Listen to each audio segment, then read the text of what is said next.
वन्दे मुकुन्दप्रियं वन्दे भक्तजनाश्रयं च वरदं वन्दे शिवं शङ्करम् गजाननं भूतगणादिसेवितं कपीतजम्बूफलचारुभक्षणम् उमासुतं शोकविनाशकारकं नमामि विघ्नेश्वर पादपङ्कजम्।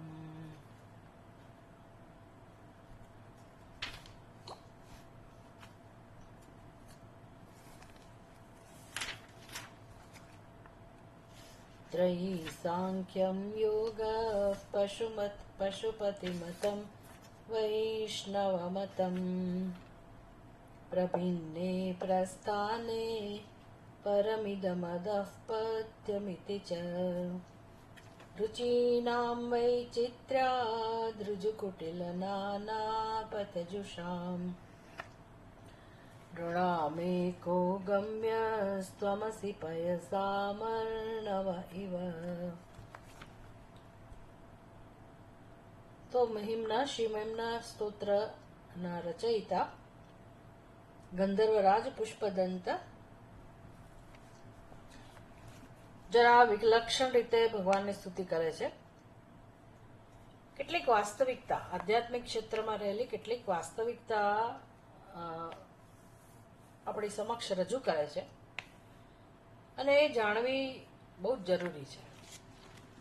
જેમ કે આપણને પ્રશ્ન થાય કે ભાઈ મોક્ષ માટેનો કયો રસ્તો સારો, કયો શ્રેષ્ઠ માર્ગ છે, ઉચિત માર્ગ છે, તો એનો જવાબ અહીંથી મળે છે આપણને.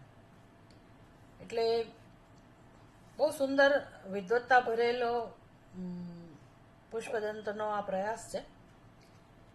એમાં તો વિદ્વાનો તો બહુ બધું વિસ્તારથી સમજાવે, એટલે આપણા માટે તો પછી જરાક અઘરું થઈ જાય. એ ત્રયી એટલે શું, સાંખ્ય, યોગ, પશુપતિ મત એટલે શું, વૈષ્ણવ મત એટલે શું. અહીંયા તો ખાલી 3-4 છે, બાકી તો ષડ દર્શન, દ્વાદશ દર્શન, એવા અનેક દર્શન છે આપણે ત્યાં. ભારત દેશમાં છે ને બહુ સુંદર એક પ્રણાલી છે કેટલા બધા વર્ષોથી કે ભાઈ આધ્યાત્મ ક્ષેત્રમાં બધાને આવકાર છે. જે વ્યક્તિ જીવન વિશે, જીવનના તત્વ વિશે ચિંતન કરવા ઈચ્છે છે એને હંમેશા આદર મળ્યો છે આપણા દેશમાં. પછી ભલે ને છેક પરમ સત્ય સુધી ના પહોંચી શક્યા હોય, પણ એ દિશામાં આગળ વધતા હોય અને કેટલીક સૂક્ષ્મ વસ્તુઓને લોકો સૂક્ષ્મ વિજ્ઞાનને, સૂક્ષ્મ તત્વને તર્કથી સમજાવતા હોય સારી રીતે, અને એનામાં વ્યવસ્થા એક જોઈ શકાતી હોય, તો એને હંમેશા આદર મળ્યો છે, આવકાર મળ્યો છે. તેવા કેટલા બધા મત છે આપણે ત્યાં. વૈષ્ણવ સંપ્રદાય, જૈન સંપ્રદાય, બૌદ્ધ સંપ્રદાય, કેટલા બધા સંપ્રદાયો છે પાર વગરના. એ જમાનામાં જે હતા એનું દ્રષ્ટાંત અહીંયા આપ્યું. ત્રયી એટલે 3 વસ્તુ ખરેખર તો. 3 વસ્તુ દ્વારા તો પુષ્પદંત બહુ બધી વસ્તુઓનું વર્ણન કરે છે. આપણને એમ કે 3 એટલે 3 વેદો બસ, પણ એવું નથી. એમાં ત્રયીની અંદર તો કેટલી બધી વસ્તુઓ આવે. 18 વસ્તુઓનો સમાવેશ થઈ જાય. પુરાણ, ન્યાય, મીમાંસા, ધર્મશાસ્ત્ર, પછી અંગ મિશ્રિતા વેદા, સ્થાનાની વિદ્યાનામ ધર્મસ્ય ચ ચતુર્દશ. એટલે 14 ને 4 18. જો તમને બહુ રસ હોય તો વિદ્વાનો કહે છે 4 વેદ. 4 વેદની આપણને ખબર હોય: ઋગ્વેદ, યજુર્વેદ, સામવેદ, અથર્વવેદ. 4 વેદ. પછી વેદના 6 અંગો. એટલે એ જમાનામાં તમારે વેદ ભણવા હોય તો વેદના અંગ પણ અધ્યયન કરવું પડે. એ વેદના અંગ એટલે કયા? શિક્ષા, કલ્પ, વ્યાકરણ, નિરુક્ત, છંદ અને જ્યોતિષશાસ્ત્ર. એ 6. પછી એના 4 ઉપાંગો હોય: પુરાણ, ન્યાય, મીમાંસા અને ધર્મશાસ્ત્ર. અને પછી એમાં 4 પાછળથી ઉપવેદો પણ ઉમેરાયા: આયુર્વેદ, ધનુર્વેદ, ગાંધર્વવેદ અને અર્થશાસ્ત્ર. એટલે આપણને જો હિન્દુ સંસ્કૃતિ માટે માન હોય, આપણે હિન્દુ ધર્મને સમજવા માંગતા હોઈએ તો આવું શીખવામાં કંઈ ખોટું નથી. થોડી ઘણી આવી જાણકારી હોય, ભલે યાદ રહે કે ના રહે, પણ આપણને આવી ખબર હોય કે આવું છે. 18 પ્રકારે છે આ વેદ. ત્રયની અંદર 18નો સમાવેશ થાય. એટલે આ કોઈ ત્રય નામનો કોઈ ગ્રંથ નથી, પણ વેદમાં એમાં જે વિષય સામગ્રી છે એને આખું સમગ્ર જો આપણે એક સમજ લેવી હોય કે શું છે આપણા ભારતીય દર્શન, એમાં મુખ્ય વસ્તુ શું સમજાવવામાં આવતી હોય છે. આટલા બધા ગ્રંથો દ્વારા, આટલા બધા સંપ્રદાયો દ્વારા ખરેખર કઈ વસ્તુઓ છે? તો કહે છે કે 3 કાંડ હોય બધાની અંદર, અને એમાં 3 કાંડ એટલે શું? 3 પ્રકરણ. અને બસ એ 3 પ્રકરણ મોક્ષ માટે આપણને તૈયાર કરે. એમાં પહેલું પ્રકરણ છે કર્મ, નિષ્કામ કર્મ. કર્મ દ્વારા આપણે આપણા વ્યક્તિત્વને તૈયાર કરીએ. માત્ર ઇન્ફોર્મેશન નથી, થિયોરિટિકલ નોલેજ નથી. આના આધારે આપણે આપણું જીવન જીવતા શીખવાનું છે. ધીરે ધીરે પણ શીખવાનું છે. શીખવા સિવાય જીવનમાં કંઈ કરવાનું જ નથી. ખરેખર કરવાનું બધું ગૌણ છે. એટલે આપણે એવું માનતા હોય, ઘણા લોકો એવું કે ભાઈ અત્યારે તો મારી આ જરૂરિયાત છે, મારી આ જવાબદારી છે, એટલે હું પહેલાં પૂરી કરી લઉં, અને ભવિષ્યમાં મારે કોઈ ચિંતા ના રહે, એટલે સલામતી માટે હું થોડું કમાઈ લઉં, બીજા પર આશ્રિત ના થવું પડે, એટલે હું અત્યારે મહેનત કરી લઉં શરીર ચાલે છે ત્યાં સુધી, અને પછી ભવિષ્યમાં આ બધું કરીશું. બસ મને આમાં જ રસ છે, પછી તો મારે બધું છોડી જ દેવું છે. આવું આપણા શાસ્ત્રો શીખવતા નથી. આ વિચારસરણી યોગ્ય નથી. એ બહુ સ્પષ્ટ સમજી લેવાની જરૂર છે. કારણ કે જીવનના દરેક તબક્કામાં માણસે શીખવાનું જ છે. પછી જે સમય જે કરવાનું છે તો થયા જ કરશે. એટલે ભવિષ્યની કલ્પનાના આધારે આપણે જે વિચારતા હોઈએ જીવનની વ્યવસ્થા, તો ભવિષ્યની આપણને ખબર નથી, કાલની એ ખબર નથી. પહેલી તો વાત જ એ. તો ભાઈ મારું જીવન આજે જ શું કામ હું ના વાપરું? વર્તમાનમાં જ મારા જીવનનો ઉપયોગ શું કામ ના કરું? એટલે કંઈ શાસ્ત્ર એવું કહેતા જ નથી કે તમે બધું છોડી છાડીને જતા રહો અને બસ માત્ર આની પાછળ લાગેલા રહો. એવું શાસ્ત્ર નથી કહેતા. એ જીવનમાં જેની એ પ્રકારની સ્થિતિ આવે ને એ લોકો કરે, એ એની રહેણી કરણી કહેવાય, લાઈફસ્ટાઈલ કહેવાય, એને પણ સ્થાન છે. પણ સામાન્ય નિયમ જે છે આપણે જાણવો જોઈએ કે ભાઈ જે દર્શન છે, ભારતીય દર્શન અને ભારતીય સંસ્કૃતિ, એ જીવન જીવતા શીખવાડે છે. એટલે પછી એ બાળક હોય, એ કુમાર અવસ્થામાં હોય, યુવાવસ્થામાં હોય, છોકરી હોય કે છોકરો હોય, સ્ત્રી કે પુરુષ, પરણેલો હોય કે ના પરણેલો હોય, કોઈ પણ ઉંમરનો હોય, કોઈ પણ ધર્મનો હોય, કોઈ પણ પ્રદેશમાં વસતો હોય, એ મનુષ્ય હોય તો એણે આટલી સમજ મેળવવી જોઈએ. અને એ આપણને ગુરુકુળમાં પહેલાં શીખવાડતા હતા છોકરાઓને. પછી છોકરીઓને માતા પિતા ઘરે જ શીખવાડે, પછી પતિ શીખવાડે. એટલે બહેનોને એ રીતે માર્ગદર્શન મળી રહેતું હતું. હવે વધારે સારું છે, બહેનો સીધી જ આ બધું મેળવી શકે એમ છે, અને છોકરાઓને પણ આ બધું આપણે શીખવાડી શકીએ એમ છીએ. એટલે ઉંમરનો કોઈ બાદ નથી, પહેલાં તો એ સમજવાનું છે. અને જીવન જેના માટે છે એ ધ્યેય પહેલેથી જ આપણને સ્પષ્ટ હોવું જોઈએ. તો આ ધ્યેય એવું છે કે જેમાં આપણી પાસે અત્યારે જે કંઈ છે, દ્રવ્ય, સંબંધીઓ, આપણી આંતરિક શક્તિઓ, આપણી બુદ્ધિ શક્તિ, શારીરિક શક્તિ, આપણી લાગણીઓની શક્તિ, જેને આપણે બનેલા છીએ, અને આપણને પ્રારબ્ધ પ્રમાણે જે કંઈ મળ્યું હોય કે અત્યારે આપણે કર્મથી જે કંઈ મેળવતા હોય, આ બધું જ આપણને આધ્યાત્મિક ઉન્નતિ માટે ઉપયોગી થાય એવી સમજ આપણી અંદર હોવી જોઈએ. ભવિષ્યની રાહ જોઈને બેસે માણસ, ભવિષ્યમાં શું કરીશ હું? અત્યારે હું ધારો કે આંખો મીચીને દોડ કરીને હું ખૂબ પૈસા કમાઉં, પછી ભવિષ્યમાં તે પૈસા બધા વાપરી ના શકીએ તો વળી મારે વ્યવસ્થા તો કરીને જવાની જ કે આ પૈસા શેમાં વપરાય. એટલે પછી એના માટે મગજ દોડાવવું પડે, કે મારા પૈસા સેવામાં વપરાય તો સારું. એટલે ક્યાં સેવા કરવી, સેવા કરવા માટે કોની નિમણૂક કરવી, કયા ક્ષેત્રમાં સેવા, આમ બધું ચાલ્યા જ કરે. આ બધું પણ સંસાર જ છે.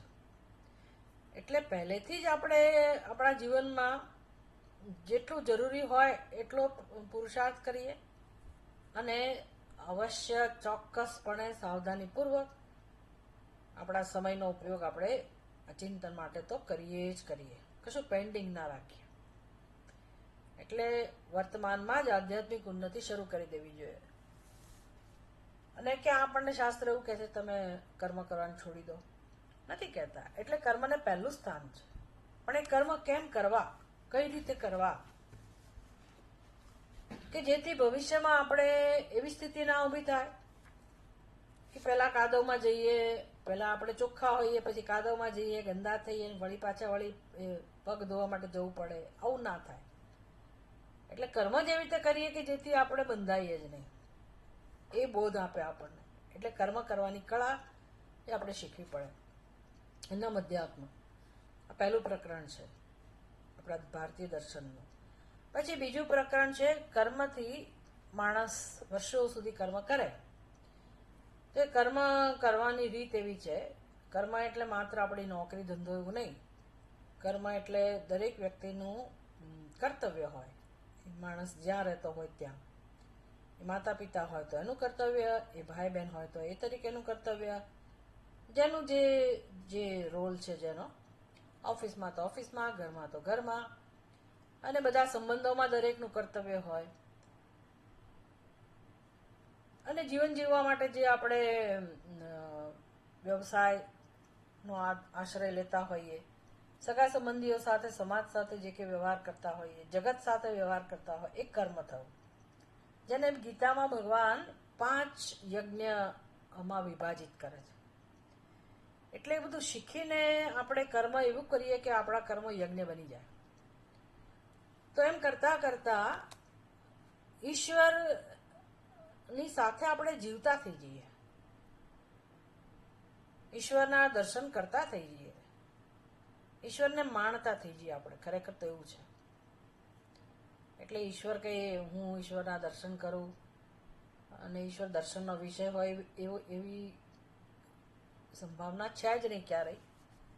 એ જુદા પ્રકારનું ભગવાનનું પ્રાગટ્ય. પણ એ તો ભગવાન પ્રગટ થઈને પછી પોતે અદ્રશ્ય થઈ જાય. એ ઠીક છે, એવો ઈચ્છા હોય તો ભગવાન એ ઈચ્છા પણ પૂરી કરે. પણ આ પ્રકારની દ્રષ્ટિ જીવનમાં કેળવીએ તો આપણે ઘરમાં, ઘરની બહાર અને કોઈ પણ પ્રકારના કર્મ દ્વારા ઈશ્વરનો અહેસાસ સતત આપણને થાય, ઈશ્વરની સમીપતાનો અનુભવ આપણે કરી શકીએ. અને આ જ શ્રેષ્ઠ જીવન છે. આ સિવાયનું જીવન જીવન જ નથી. આ તો સમજાઈ જ જવું જોઈએ. એટલે અધ્યાત્મમાં વ્યવહાર ને પરમાર્થ બધું જુદું જુદું નથી હોતું. આનું નામ જ અધ્યાત્મ. એટલે એમાં ચિંતન ને પહેલું સ્થાન છે, પહેલું સ્થાન છે ખરેખર તો. એટલે એના માટે આપણે સમય કાઢવો અને સાચી સમજ મેળવીને પછી આપણે આપણા કર્મો કરતા જવું. તો પછી આપણી અંદર જે કે ભગવાને મૂક્યું છે, દૈવી સંપત્તિ, દૈવી ગુણો, એ પ્રગટ થવાની એક ભૂમિકા તૈયાર થાય. નહીતર તમે સંસારમાં નજર કરો આજુબાજુ બધે, તો લોકો કેવા ગૂંચવાયેલા છે, સતત ગૂંચવાયેલા છે જીવનમાં, દરેક તબક્કે ગૂંચવાયેલા છે. માણસ એટલો બધો ગૂંચવાયેલો છે કે આપણને આશ્ચર્ય થાય. એટલે એમાંથી એ ગૂંચને ઉકેલી શકતો નથી, એમાંથી બહાર નથી આવી શકતો, ફસાયેલો ને ફસાયેલો. અને એમ કરતા કરતા મૃત્યુ નજીક આવી જાય, ખબર ના પડે. અને દુઃખીનો દુઃખી જ હોય, જન્મ્યો ત્યારથી દુઃખી, વચ્ચે દુઃખી, મૃત્યુ વખતે દુઃખી. એવા જીવનને શું કરવાનું? એટલે આ પ્રકારના આખું જગત આનો ભોગ બનેલું છે. આપણે એમાંના એક છીએ. આપણે એમાંથી બહાર નીકળવાનું છે. એના અધ્યાત્મ આપણે મરીએ ત્યારે અને અદુઃખી ના હોઈએ, એ આપણી જવાબદારી છે. અને આ એક જ ક્ષેત્રમાં આપણને સ્વતંત્રતા છે. ત્યાં નિષ્ફળતા નામની વસ્તુ જ નથી. બીજી બધી જગ્યાએ સફળતા, નિષ્ફળતા એવું હોય, પ્રારબ્ધ વચ્ચે આવે બધું હોય, આપણે પરતંત્ર બની જઈએ. પણ આ વિષયમાં કે ભાઈ હું મારા દુઃખમાંથી કેમ મુક્ત થવું? એ ક્ષેત્રમાં એક જ એક ક્ષેત્ર એવું છે કે જેમાં ક્યારેય નિષ્ફળતા નથી, એટલે એનું નામ કર્મયોગ. એટલે પહેલું પ્રકરણ છે કર્મયોગ, જે આપણા જીવનને, વ્યક્તિત્વને ઘડે છે, જે આપણને પાપ પુણ્યથી દૂર રાખે છે. આપણા કર્મો આપણને લીપાયમાન નથી કરતા. એટલું જ નહીં, આપણા કર્મો ભગવાનની પૂજા બની જાય છે. આખા જગતની સેવાના ભાગરૂપે આપણા કર્મો થાય, અને એને કારણે જે પરમ આનંદ, પરમ સંતોષની અનુભૂતિ થાય, એ એનું ફળ છે.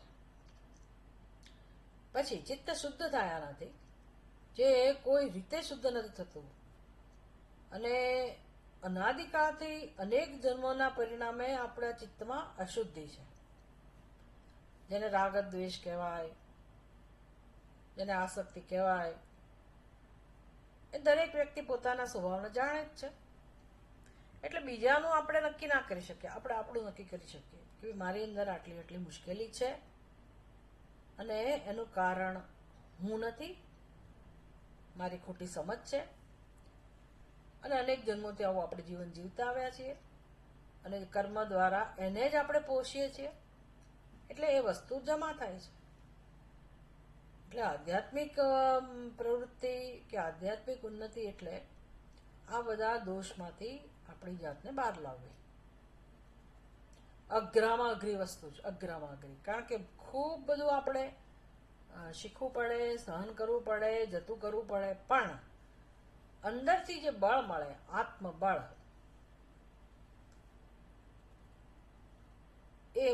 એ બહુ મોટી વસ્તુ છે. એનાથી આપણે જીવન જીવી જવાય, આત્મબળથી. બલહીનેન આત્મા ન લભ્ય. ઉપનિષદ આવું કહે છે કે ભાઈ, બળ વગરનો માણસ, નિર્બળ મનુષ્ય, એટલે જે કશું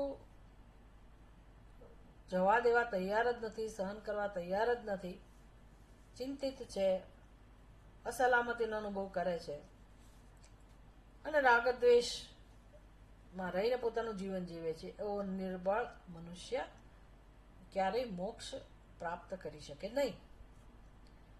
તો બળ ક્યાંથી લાવવું? એટલે આપણા જ કર્મોથી, આપણી જ સમજથી, આપણી જ સેવાથી આપણે બળવાળા થઈએ, આત્મબળવાળા. ભલે ને શરીરમાં બીજી કોઈ તાકાત ના હોય, પણ આત્માનું જબરજસ્ત બળ હોય, અને એ તો જે અનુભવે એને જ ખબર હોય. એટલે કોઈ ચમત્કારની વાત નથી. એ જે પરમ તત્વ છે એ જ આપણું આત્મ સ્વરૂપ છે, અને આપણે એના દર્શન માટે પ્રયાસ કરી રહ્યા છીએ, એના અનુભવ માટે પ્રયાસ કરી રહ્યા છીએ, એટલે શુદ્ધિ, ચિત્ત શુદ્ધિ કરી રહ્યા છીએ. તો જીવનમાં ઉપદેશ, પહેલો ઉપદેશ આનો છે, કર્મનો, નિષ્કામ કર્મનો. એને કર્મકાંડ એવું કહેવાય. કર્મકાંડ એટલે પેલું કર્મકાંડ નહીં, બ્રાહ્મણોને બોલાવી અને કરીએ એ કર્મકાંડ જુદું છે. એ લોકોને ખબર નથી. એ લોકોને માટે તો, એને ખબર હોત તો બધા કર્મકાંડી બ્રાહ્મણો તો બહુ ઊંચી ભૂમિકાને પ્રાપ્ત થાય, કારણ કે તો સતત ભજન કરતા કરતા જ એને વ્યવસાય કે રોજીરોટી મેળવવાની છે, જુદો સમય જ નથી આપવાનો. પણ એ લોકો નથી સમજતા. ઠીક છે. પછી બીજો કાંડ છે ઉપાસના કાંડ. એમાં જે ચિત્ત શુદ્ધ થવું, એને હવે કેમ શાંતિનો અનુભવ કરાવવો, સ્થિરતાનો અનુભવ કરાવવો, એના માટે ઉપાસના કાંડ છે. એમાં આ બધા સાધનોનું વર્ણન હોય, એટલે દરેક વ્યક્તિ પોતાની રુચિ પ્રમાણે, જે આ શ્લોકમાં, આગળના શ્લોકમાં કહ્યું ને, રુચિનામ વૈચિત્ર્યાત રુજુકુટિલના ના પથજુષામ. એટલે દરેક જીવો અનાદિકાળથી આ માર્ગે આવી રહ્યા હોય, તો જે જીવના જે પ્રકારના સંસ્કાર હોય, એની ક્ષમતા હોય, એ પ્રકારે માણસ સાધનનું આલંબન લેતો હોય. તો પુષ્પદંત કહે છે એમાં કંઈ ખોટું નથી. અને ભગવાન શિવ એ એક જ સત્ય છે, એનું તત્વ જે છે એક જ સત્ય છે, તત્વનું નામ જ શિવ છે.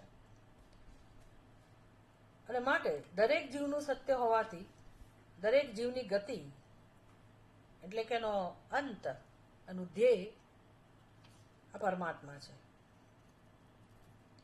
માટે ભલે કોઈ આ માર્ગે જાય, પેલા માર્ગે જાય, છેવટે બધા એ જ તત્વને પામવાના છે. પણ સરળ માર્ગ કયો? તો કે હું ક્યાં છું એના ઉપર, મારી રુચિ કેવી છે એના આધારે નક્કી થાય. એટલે મારે અંતઃકરણ શુદ્ધ કરવાનું બાકી હોય તો કર્મ દ્વારા હું ભગવાનની પ્રાપ્તિ માટે આગળ વધું, મોક્ષ માટે આગળ વધું. અંતઃકરણ શુદ્ધ હોય પણ ચિત્તમાં સ્થિરતા ના હોય, શાંતિનો અનુભવ ના હોય, તો ઉપાસનાનું આલંબન લઉં. એટલે કર્મ પછી ઉપાસના આવે જ જીવનમાં અવશ્યપણે. અને છેવટે જ્ઞાન દ્વારા બ્રહ્મની એકતા, જીવ અને બ્રહ્મ એટલે હું અને પરમાત્મા, આવા કોઈ બે તત્વો નથી. પરમાત્માથી હું ભિન્ન છું જ નહીં. એ જે જ્ઞાન છે, જે આપણા વેદાંતનો સત્સંગ જે શીખવાડે છે, એ જ્ઞાન. લોકો એને 3 માર્ગ એવું કહેવાય તો કે અમે કર્મ માર્ગના પ્રવાસી, કોઈ એમ કહેવાય ભક્તિ માર્ગના પ્રવાસી, કોઈ એમ કહે કે અમે યોગ માર્ગે જનારા છીએ. અને અમુક આપણા પુસ્તકો પણ એવા છે કે જેમાં વિભાગ હોય, કર્મયોગ, રાજયોગ, ભક્તિ યોગ. એટલે જાણે જુદું જુદું હોય એવું જણાય છે, પણ રસ્તો તો એક જ છે. જેમ દશમાને મેળવવા માટેનો રસ્તો એક જ છે. આંખો બંધ કરવાથી દશતો, ધ્યાન લગાવવાથી દશમો ના મળે, સેવા કરવાથી દશમો ના મળે, ભક્તિ કરવાથી દશમો ના મળે. પણ હું દશમો છું એ સાંભળવા માટે જે યોગ્યતા જોઈએ, એ યોગ્યતા માટે મારે પછી કર્મ કરવું પડે, ઉપાસના કરવી પડે. છેવટે મને દશમો મળે ક્યારે? દશમાને દશમો ક્યારે મળે? ઉપદેશથી દશમાને પોતાના સ્વરૂપને ઓળખે ત્યારે. એટલે જીવને મોક્ષ મળે ક્યારે? જીવ ગુરુ પાસેથી ઉપદેશ પ્રાપ્ત કરે કે પોતે ક્યારેય ઈશ્વરથી ભિન્ન છે જ નહીં. એવું કહી શકાય કે પોતે છે જ નહીં, ઈશ્વર જ છે, એકમાત્ર ઈશ્વર જ સત્ય છે. અજ્ઞાનને કારણે હું જીવ છું એવું જણાય છે, એટલે અધ્યારોપ કરેલો છે પોતાના ઉપર. કેમ એ અધ્યારોપને દૂર કરવો, અજ્ઞાન દૂર કરવું? એનું નામ જ્ઞાન. આ મોક્ષનું સાક્ષાત સાધન થવું. એટલે છેવટે બધાએ જ્ઞાન તો પ્રાપ્ત કરવું જ પડે. માર્ગ તો એક જ છે, પણ એની તૈયારી માટે ભગવાન કહે છે લોકેસ્મિન વિવિધાનિષ્ઠા પુરા પ્રોક્તા મયાનક જ્ઞાન યોગેન સાંખ્યાનામ કર્મયોગેન યોગીનામ. એટલે બે રસ્તા નથી, કર્મયોગ ને જ્ઞાન યોગ. કર્મયોગ દ્વારા ચિત્ત શુદ્ધિ અને પછી જ્ઞાનની પ્રાપ્તિ. જેમ તમારે કોલેજમાં, હવે મને ખબર નથી કઈ સિસ્ટમ છે, પણ અમારા વખતમાં એવું હતું કે ભાઈ કોલેજમાં તમારે એડમિશન મેળવવું હોય તો 12મું ધોરણ પાસ કરવું જોઈએ. 12મું ધોરણ પાસ ક્યારે કરી શકો? 10મું ધોરણ પાસ કર્યું હોય ત્યારે. તો જે વ્યક્તિ 9મામાં છે એને 10મું ધોરણ પાસ કરવાનું, 12મું ધોરણ પાસ કરવાનું, પછી એ કોલેજમાં એડમિશન મેળવી શકે. એટલે કે બે રસ્તા નથી. 10મું પાસ કરીને કોલેજમાં જવાય, 12મું પાસ, 10મા પછી 12મું આવે જ અને એ દ્વારા તમે કોલેજમાં જાઓ. રસ્તો તો એક જ છે. પહેલા 10મું પાસ કરો, પછી 12મું પાસ કરો. એવી રીતે આ મોક્ષ માર્ગ, મોક્ષ માટે બે પગથિયા કયા? અંતઃકરણ શુદ્ધિ કર્મયોગથી પ્રાપ્ત થાય. માં ઉપાસના પણ સમજી લેવાની, માનસિક સ્તરનું કર્મ, અને પછી આત્મ જ્ઞાન, આત્મ ઉપદેશ. હવે એ બધું ક્યારે સમજાય? આપણે આપણા પ્રશ્નને સમજીએ ત્યારે. તો વેદાંત એ પણ શીખવાડે છે કે માણસનો પ્રશ્ન ખરેખર શું છે. આ સ્વામી દયાનંદજી મહારાજ એવું કહેતા હતા કે psychology doesn't have any solution અને Vedanta doesn't see any question, problem. Vedanta doesn't see any problem. આવું જ છે. એટલે આત્મા જ્યારે નિત્ય શુદ્ધ, નિત્ય બુદ્ધ, નિત્ય મુક્ત જ છે, અજન્મા જ છે, જ્ઞાન સ્વરૂપ જ છે, મુક્ત જ છે, તો એને ક્યાંથી પ્રશ્ન હોય, સમસ્યા ક્યાંથી હોય? અને માણસનું જીવન એવું છે કે માણસ એવું માને છે કે સમસ્યા છે અને મારે એનો ઉકેલ લાવવાનો છે. તો આ જ એની સમસ્યા થઈ. કઈ સમસ્યા છે? મૂળભૂત સમસ્યા, હું જીવ છું એ જે મારો ખ્યાલ છે એ મારો ખ્યાલ જ છે. સત્ય એ છે કે હું જીવ નથી, હું સંસારી નથી. આ સત્ય છે. અને તો પછી હું કોણ છું? વેદાંત શીખવાડે છે, આ બધું ઉપનિષદ શીખવાડે છે, તત્વમસી. બસ આટલું આપણને યાદ રહે તો બહુ સારું. તો જીવનનું આપણને ઘણી બધી ક્લેરિટી આવી જાય જીવનમાં કે મારે એક જ કામ કરવાનું છે. ચિત્તની શુદ્ધિ કરવાની બાકી હોય તો એ કરો, ચિત્તની સ્થિરતા, શાંતિની જરૂર હોય તો ઉપાસના, અને એ બધું થઈ ગયું હોય તો જ્ઞાન. અને નહીતર પછી તમે જ્યાં હો ત્યાંથી તમે આગળ વધી શકો, પણ જીવનમાં આનંદ જ છે એટલું યાદ રાખવાનું. કોઈ પણ આલંબન લો, જ્ઞાન પ્રાપ્તિના માર્ગમાં, મોક્ષની પ્રાપ્તિના માર્ગમાં જીવનમાં આનંદ જ હોય છે, આનંદ જ રહેલો છે. ઓકે, એટલે આપણને આ બધી વસ્તુઓની સમજ આપી શ્લોકમાં. ત્રયી સાંખ્યમ યોગ પશુપતિમતમ. આપણે એમાં ડિટેલમાં નથી જતા, સાંખ્ય એટલે શું, બહુ અઘરી વસ્તુ છે. પણ જે 24 તત્વોમાં વિભાજિત કરે આખા વિશ્વને, બ્રહ્માંડને, એવું એક દર્શન છે, સાંખ્ય દર્શન. બધા દર્શન બહુ લોજિકલી હોય છે, તર્કના આધારે બધા દર્શન બનેલા હોય છે. પણ એમાં દરેકના મત જુદા જુદા. તમને નવાઈ લાગશે કે આ સાંખ્ય દર્શન, સાંખ્ય લોકો ઈશ્વરને માનતા જ નથી. એ લોકો તત્વને જ માને છે, નિરીશ્વરવાદી કહેવાય. તો કંઈ નહીં, એને સ્થાન છે આપણે ત્યાં, વેદમાં માને છે એટલે આપણે એને આસ્તિક કહીએ છીએ. પછી યોગ, યોગવાળાએ શું કર્યું તો કે સાંખ્યનો સ્વીકાર કરે. ગીતામાં સાંખ્યના શ્લોકો હોય, સાંખ્ય તત્વને સમજાવનારા તત્વો હોય, શ્લોક હોય, પણ એ ઉપયોગ કરે ભગવાન, કારણ કે અમુક રીતે આપણને ઉપયોગી છે જગતને સમજવા માટે. તો ઠીક છે, એનો તમે ઉપયોગ કરી શકો. પતંજલિ યોગવાળા મુનિ જે છે, એમણે એ જે નિરીશ્વર, ઈશ્વરને નથી સ્વીકારતા, એમણે ઈશ્વરનો એમાં ઉમેરો કર્યો કે ભાઈ ઈશ્વર તો તત્વ છે એક, તમારે એના વગર આગળ ના વધી શકાય. એટલે એણે આ તત્વને ઉમેર્યું અને એની સર્વજ્ઞતા એ પણ સમજાવી, અને કેવી રીતે ચિત્તવૃત્તિ પર નિરોધ કરી શકાય સંપૂર્ણપણે.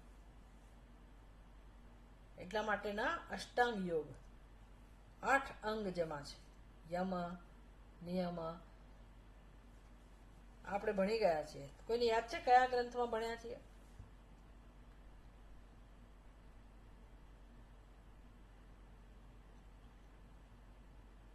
આપણે કઈ ટેક્સ્ટ, આપણે એક ટેક્સ્ટ બુક લીધી હતી,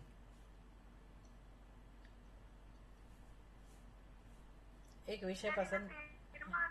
હા, ના, આપણે એક ઇન્ડિપેન્ડન્ટલી એક ટોપિક લીધો હતો, નાનકડી પુસ્તિકા. એનું નામ હતું ભગવદ્ ગીતા અને જીવન સાફલ્ય. એમાં આપણે આ બધું શીખ્યા હતા, યમ, નિયમ, આસન, પ્રાણાયામ, પ્રત્યાહાર, ધારણા, ધ્યાન અને સમાધિ, અષ્ટાંગ યોગ. ઠીક છે. એટલે એ બધા દ્વારા જ્ઞાનમાં પરિણમે અને દ્વારા મોક્ષ. આ એક મત થયો. પછી પશુપતિ મત. પશુપતિ મત એ ભગવાન શિવનું એક નામ છે, પશુપતિ. અને એ મતની સ્થાપના પણ શિવજીએ જ કરેલી છે. અને એમાં એના મત પ્રમાણે પ્રત્યેક જીવ પશુ છે.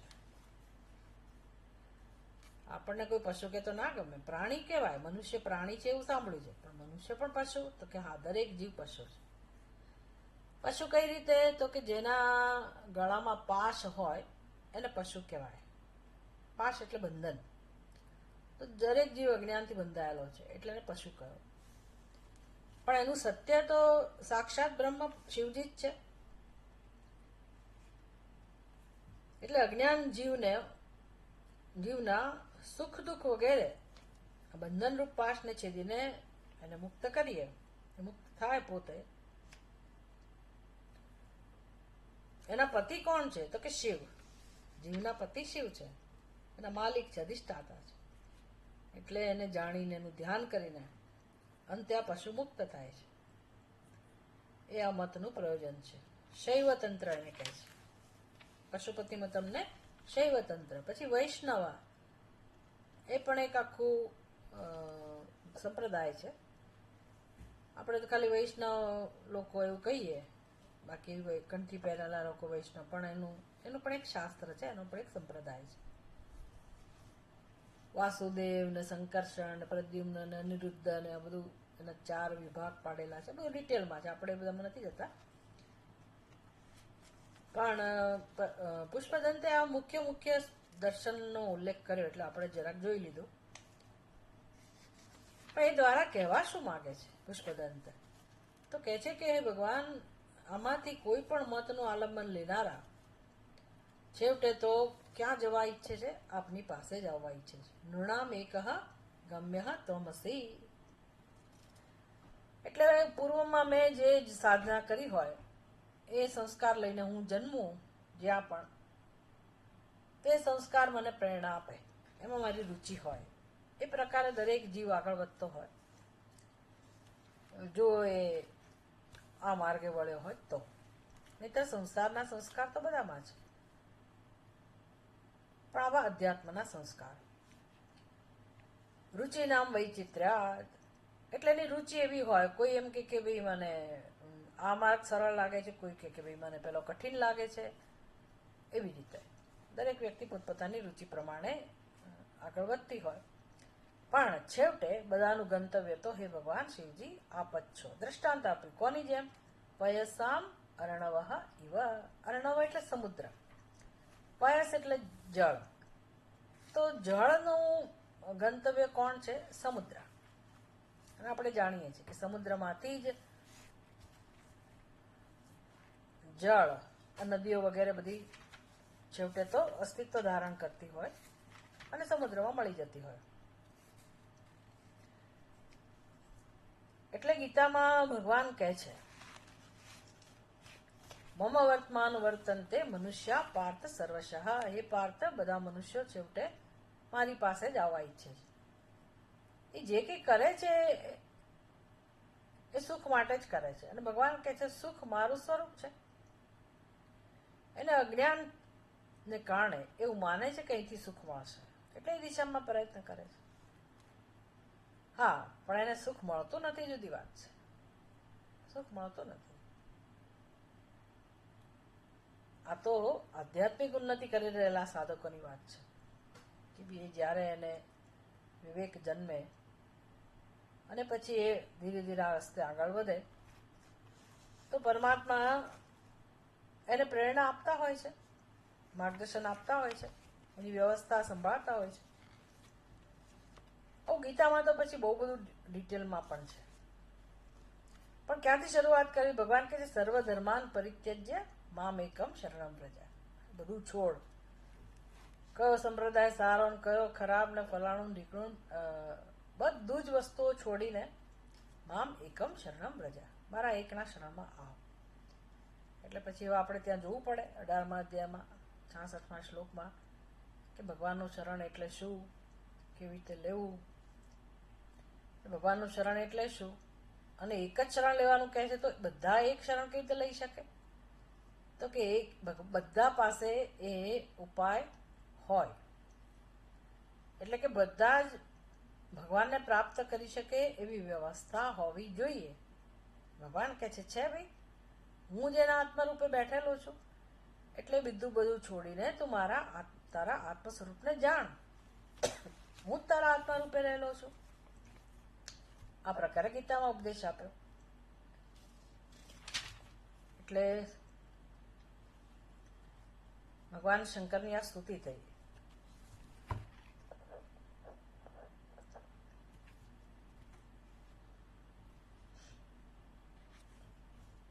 તો આ જ આપણું ગંતવ્ય હોય, દરેક જીવનું ગંતવ્ય આ જ હોય, તો આપણે ધ્યેય નક્કી કરવાની જરૂર જ નથી કે મારા જીવનનું ધ્યેય શું છે. સ્વામી દયાનંદજી મહારાજ આ બાબતમાં બહુ જ પ્રેમથી અને બહુ સ્પષ્ટ રીતે સમજાવતા.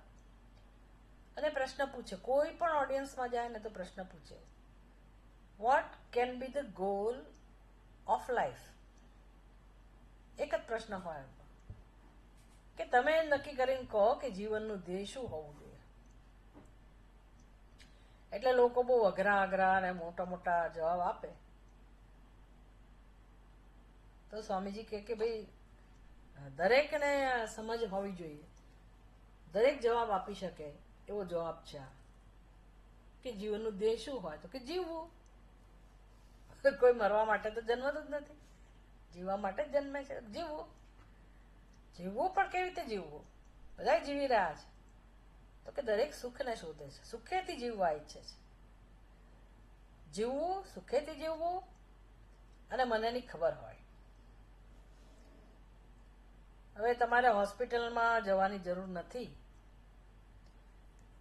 કોઈ પણ હોસ્પિટલમાં ધારો કે તમે જાઓ તો તમે જોઈ શકો, આજની તારીખમાં મેં સાંભળ્યું કે કેટલા 5000થી વધુ કેસ એવા છે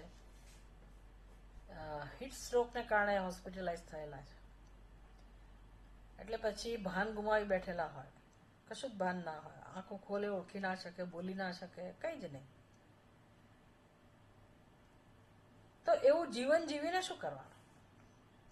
એને તો કઈ ભાન જ નથી, દુઃખનું ભાન નથી ને કશાયનું ભાન નથી. તો એવું જીવન ઈચ્છે છે માણસ? ના ભાઈ, મને જ્ઞાન હોવું જોઈએ કે હું સુખી છું, મારે જીવવું છે, સુખેથી જીવવું છે અને મનેનું જ્ઞાન હોય. આ આપણી મૂળભૂત જરૂરિયાત છે. જીવવું એ જરૂરિયાત છે. કોઈને મૃત્યુ ના ગમે. સુખેથી જીવવું, કોઈને દુઃખથી, ઝીણામાં ઝીણા જંતુને પણ દુઃખથી જીવવું ના ગમે, સુખેથી જ જીવવું ગમે. અને દરેકને એનું ભાન હોય, જ્ઞાન હોય. કોમામાં જતા રહીએ તો શું, લોકો સેવા કરે બધી આપણી, આપણે ક્યાં તકલીફ છે? ડોક્ટર બધું આપી દે, લોકો આપી દે, બધું મળી રહે, પણ મને કશું ભાન ના હોય તેવા જીવનને શું કરવાનું? We don't want that kind of life. એટલે આનંદ, જ્ઞાન, આનંદ અને અસ્તિત્વ આપણી મુખ્ય જરૂરિયાત થઈ. એને કહેવાય સત્યમ જ્ઞાનમ અનંતમ બ્રહ્મ, અથવા તો સચ્ચિત અને આનંદ. આ જ ઈચ્છીએ છીએ આપણે. એટલે આ જન્મ્યા ત્યારથી આ ધ્યેય લઈને જ જન્મ્યા છે. નક્કી નથી કરવાનું કે મારું ધ્યેય હું નક્કી કરું આજથી, ધ્યેય લઈને જ જન્મ્યા છે. એ ઓળખવાનું છે. આધ્યાત્મિક ઉન્નતિ કરવી હોય તો પહેલું પગથિયું છે આપણે આપણા આ ધ્યેયને ઓળખવાનું. અને સત્યમ જ્ઞાનમ અનંતમ બ્રહ્મ એ બ્રહ્મનો સ્વભાવ છે. બ્રહ્મ કહો કે શિવ કહો, એનો સ્વભાવ છે. તો એ ધ્યેય પ્રાપ્ત કરવા માટે આપણું જીવન ભગવાને આપ્યું છે. તમે ઓળખી લો તમારા સ્વરૂપને. આ પ્રકારની સ્તુતિ પૂરી થઈ. હવે ભગવાનની બીજા પ્રકારે સ્તુતિ શરૂ કરે છે, જે જીવન જીવતા શીખવાડે છે. ભગવાન શિવજી છે ને વ્યવહાર કરતા શીખવાડે, ગૃહસ્થી છે અને છતાંય શેમાં નિષ્ઠ છે, અને કેવા મસ્ત સ્વરૂપમાં મસ્ત છે, ડૂબેલા છે, અને શાંતિનો અનુભવ કરનારા છે, આનંદનો અનુભવ કરનારા છે. અને કેવી રીતે બેલેન્સ્ડ લાઈફ, પરિવારના સભ્યો વચ્ચે પણ કેવી રીતે સમતુલા જાળવવી એ શીખવાડે છે ભગવાન શિવજી. મહોક્ષ ખટ્વાંગમ પરશુરજિનમ ભસ્મ ફણિનઃ કપાલમ ચેતીય તવ વરદ તંત્રોપકરણમ સુરાસ્તામ તામ વૃદ્ધિમ દદતિ તુ ભવદ્ભ્રૂ પ્રણિહિતામ નહીં સ્વાત્મા રામમ વિષય મૃગતૃષ્ણા ભ્રમયતે. આજે મારી પાસે ઘડિયાળ નથી, તમારા લોકોએ મને કહેવું પડશે હા, જ્યારે બંધ કરવાનું હોય ને ત્યારે કેટલો સમય બાકી છે, શું છે. એ જગ્યાએ હું બેઠેલી છું ને કે ત્યાં ઘડિયાળ નથી. હા, વેઇટ એ મિનિટ. મોબાઈલ તો ઘડિયાળ રાખે જ છે ને કેમ નહીં. ઓકે, 10 મિનિટ છે આપણી પાસે.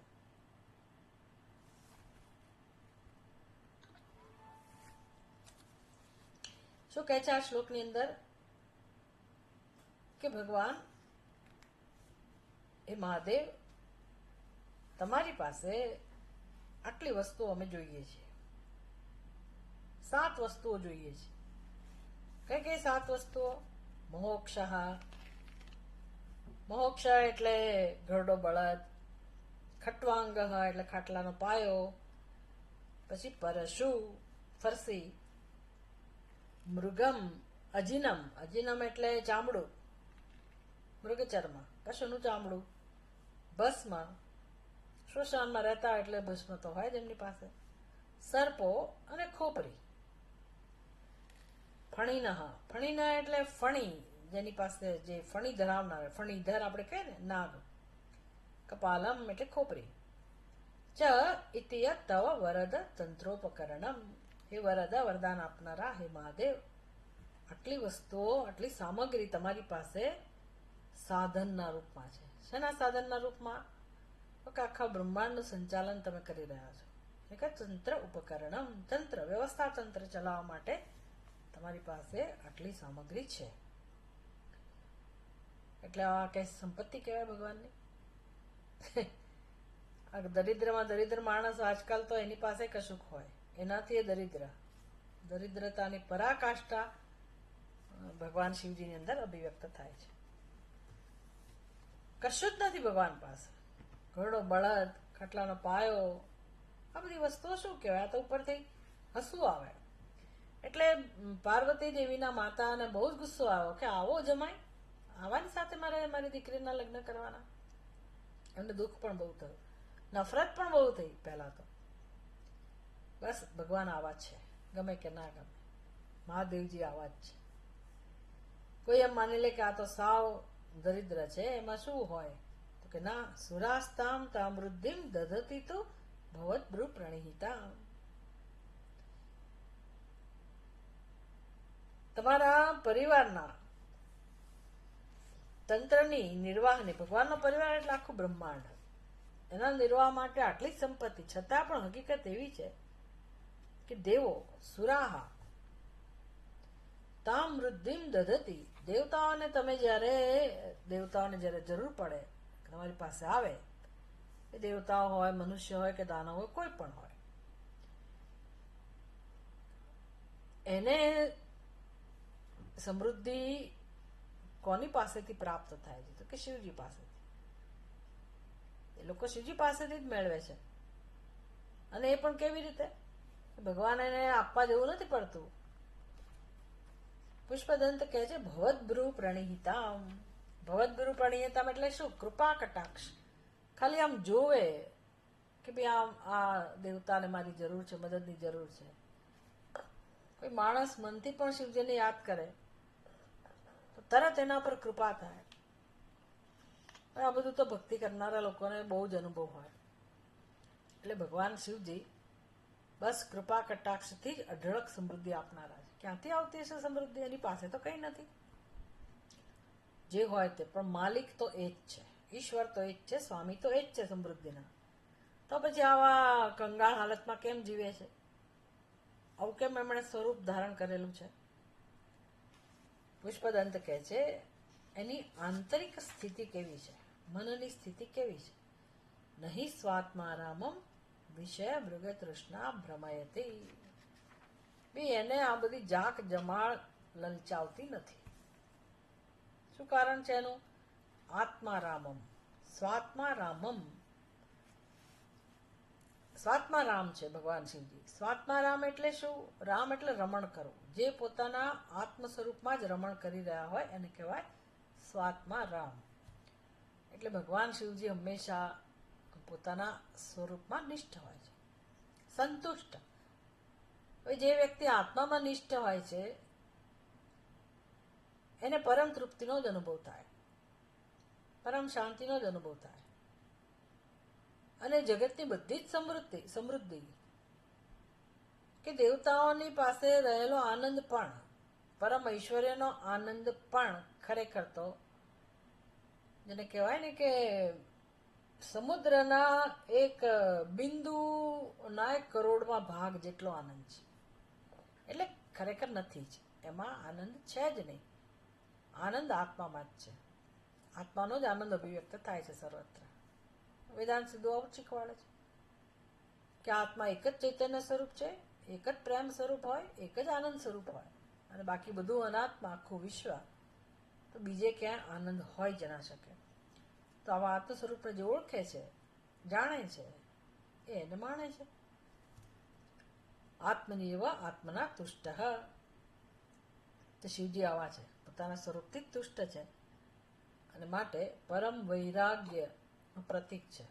આ બધા સાધનો શું બતાવે છે? વૈરાગ્ય એટલે સિમ્પલ લિવિંગ, હાઈ થિંકિંગ. આવું આપણે સાંભળેલું છે. જેવું જાણે છે એના જીવનમાં આપોઆપ સાદગી આવતી હોય.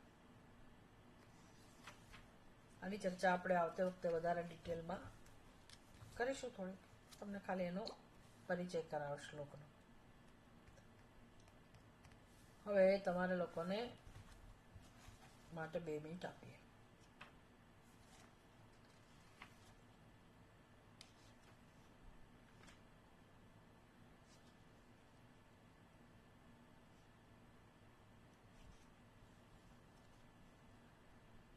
કોઈને આ સિવાય, આજની ચર્ચા સિવાય પણ કશો પ્રશ્ન હોય તમે પૂછી શકો, અથવા તમારું પોતાનું થિંકિંગ હોય એ તમે શેર કરી શકો.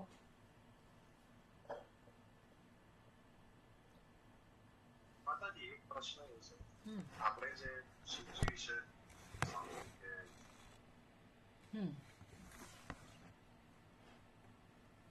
એ આખું દુનિયાનું સંચાલન જે રીતના ભગવાન કરે છે, પણ એમની જે મનોસ્થિતિ છે કે આ બધી વસ્તુઓ જે આત્મામાં આપણે કીધું છે, ઘમંડ જે કરતા હોય અને એને આ બધી જાગ જમાટી એ નથી કરતી, પણ આપણી આસપાસ બધી વસ્તુઓ હોય તો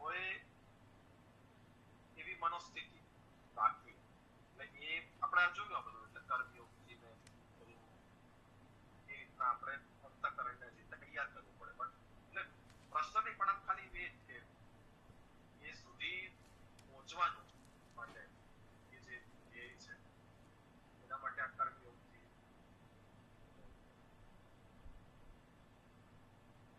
હજી વધારે સ્પષ્ટ કરો તો સારું. એટલે એ જ કે કર્મયોગથી એ રીતના આપણે પોતાના અંતઃકરણને એ રીતના તૈયાર કરી શકીએ. એટલે હું એ રીતના જ વિચારતો હતો કે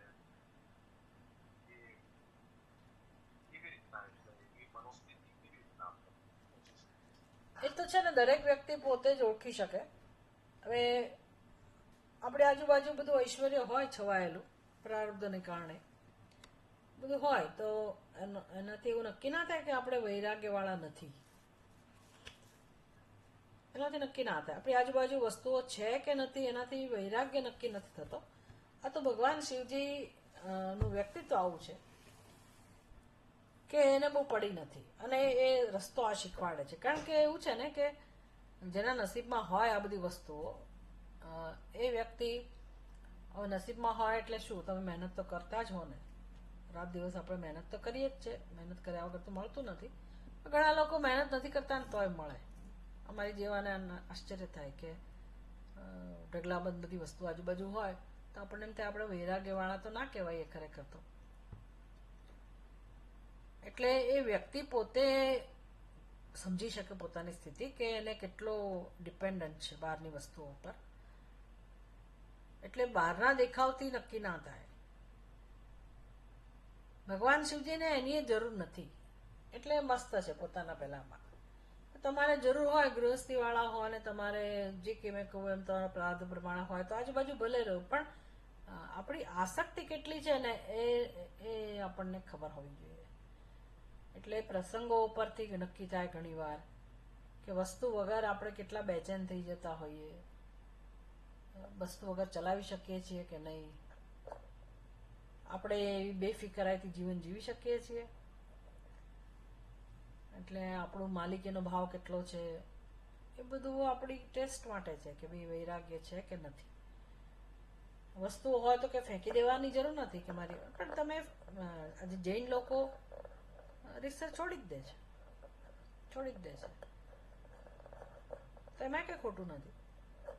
એને સિમ્પલ લાઈફ જ જીવવી છે, તપશ્ચર્યા કરવી જ છે, તો નથિંગ ઇઝ રોંગ.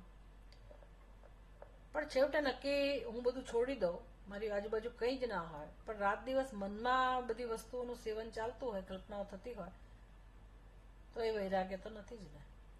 એટલે મારી માનસિક સ્થિતિના આધાર નક્કી થાય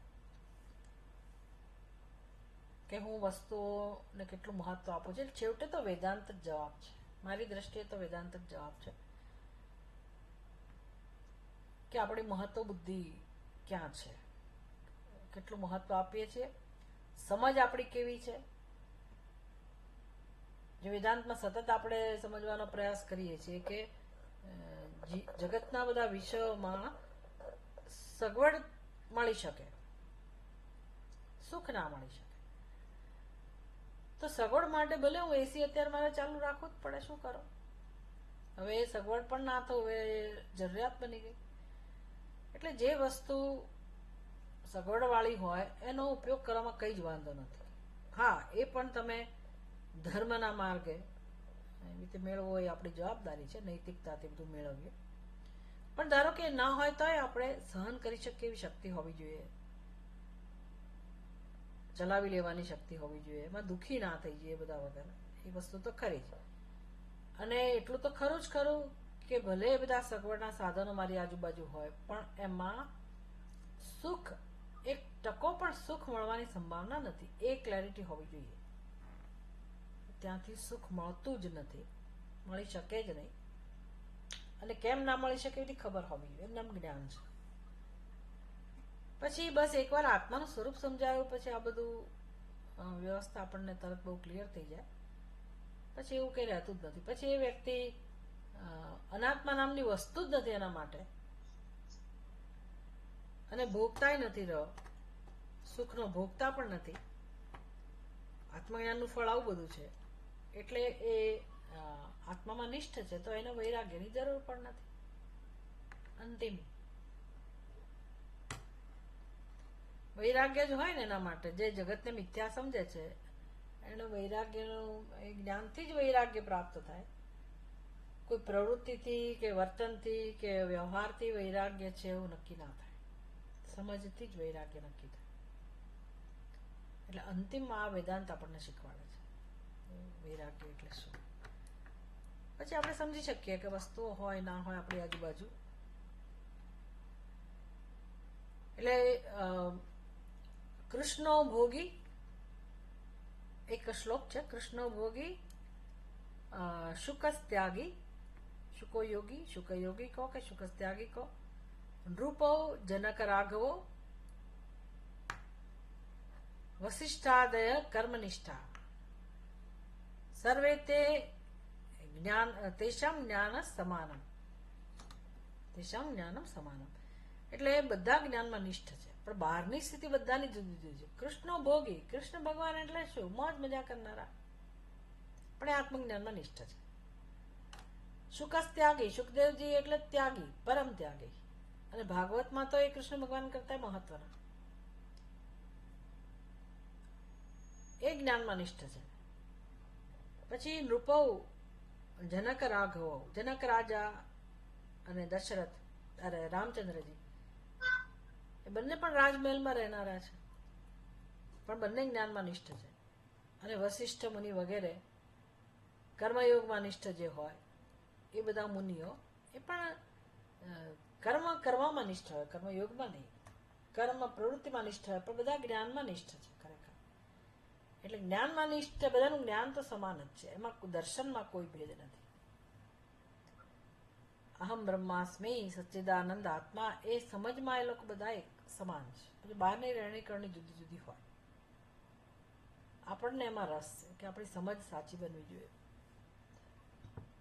સમજ સાચી બનતી જાય તો વૈરાગ્ય આપોઆપ આવવાનું જ છે.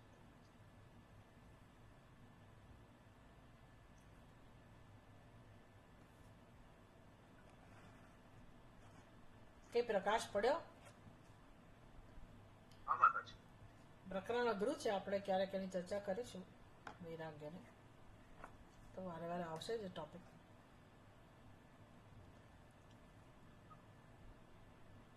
સારું, આપણે પૂરું કરીએ.